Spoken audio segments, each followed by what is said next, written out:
So we're going down to the actual each one by depth at the moment. So in terms of what we call a security governance phase of it, so we have a couple of phases in which we implement an ISMS, and we've broken it down to content security have actually broken it down to three major phases. So the first one being security governance, the second one is about risk management, and the third one is about control implementation. So the three phases are actually taking through an organization to all the 10 steps that you saw from the slides before. So in the context establishment part of security governance, the business aspects of the organization is really important, because we need to understand what the business goals are. So ultimately what we need to do is to understand if the objective of the organization, what is the core businesses, why are they doing what they're doing, so that when we look at information security is similar with IT. We are supposed to be enablers for the organization. So understanding where the organization is going, what is the objective of the organization, that will give us an idea of what your information security objective is. So what is an information security objective? So often for an organization, information security objective could be brand reputation damage. Another information security objective could be a lack of security implementation in the organization. So there are a number of information security objectives that you could define right up front, and all these information security objective ultimately meets the business goals of the organization. The other thing that we always forget is that we always talk about losses. When we think about what our information security objectives are, we often think of them in risk, and we always interpret risk as losses to the organization. But what we always forget as well, risk has the other element of it, where we need to look at it from an opportunistic perspective.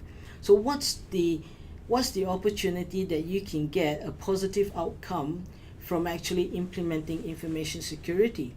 So often that opportunity comes in that if you have an ISMS in place, or if you certify yourself against an ISO 27001, you'll find that you will suddenly catapult your organization to a higher level than most of your competitors. It puts you at a competitive edge, because at this day and age where information is really very important, and if you are not protected, then from a business perspective, you will find that people will tend to start questioning whether I should do business with you, because a lot of personal information and sensitive information are actually collected when you're doing business. So when you have an information security system in place, then it puts you at a better competitive advantage than most of your competitors.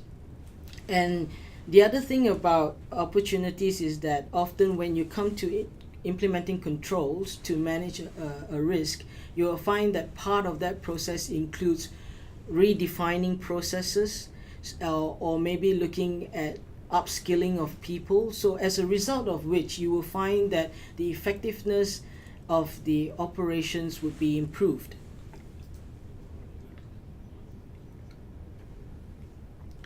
The concerns that we have here, these are the information security objectives that I have mentioned before. So some of these are just examples, but in our dealings with a lot of our clients, we find that these are very commonly the main issues that people face with, and obviously information breach is one of them, especially now where the Privacy Commissioner has updated the Privacy Act to include the mandatory notification of an information breach. So at the top of every organization's mind at the moment is that it's not about if I get breached, but when I get breached, what are the steps that I actually need to take?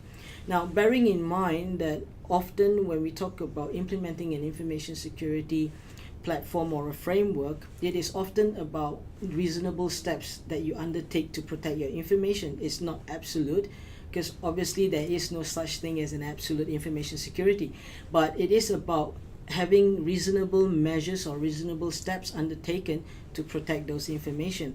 And hence that's why if you were to have an ISMS in place, this would provide you with that so-called reasonable measures to protect your information. Why is it important again to talk about interested parties?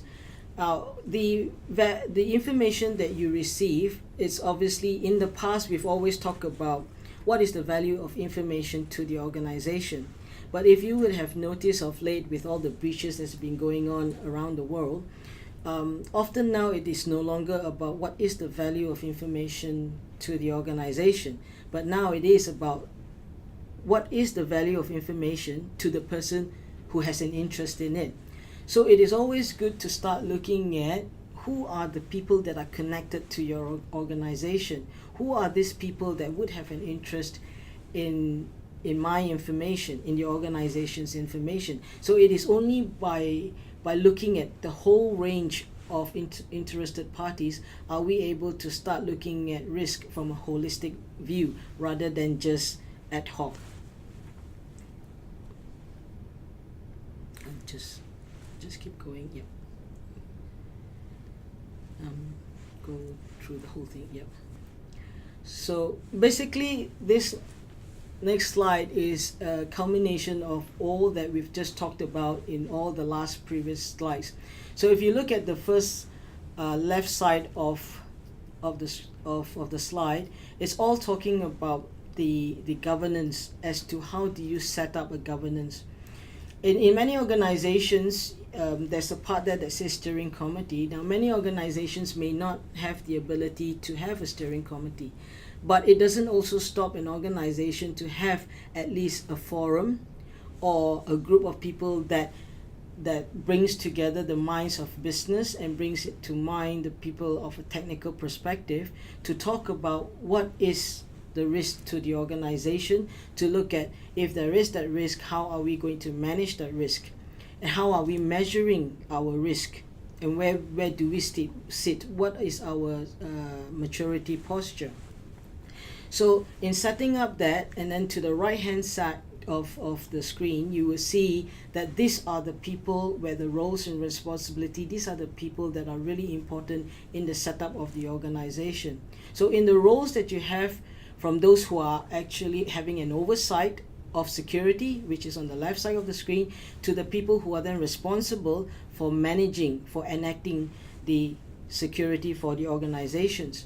So the information security manager will provide the view of the requirements of security for the organization, and through leadership, the thought from leadership will have the tone from the top of the expectations of information security, which is then coming through the information security manager that establishes that these are the things that we need to do to meet the expectations of management.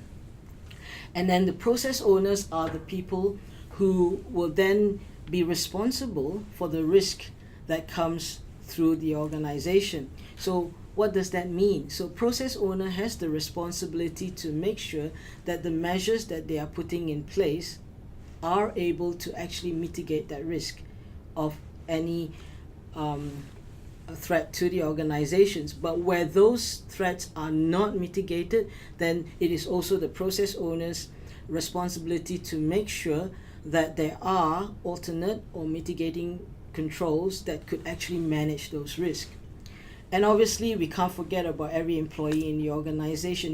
It is the responsibility of every employee of the organization to be aware and also to know what action to take in the event that there is an information security breach.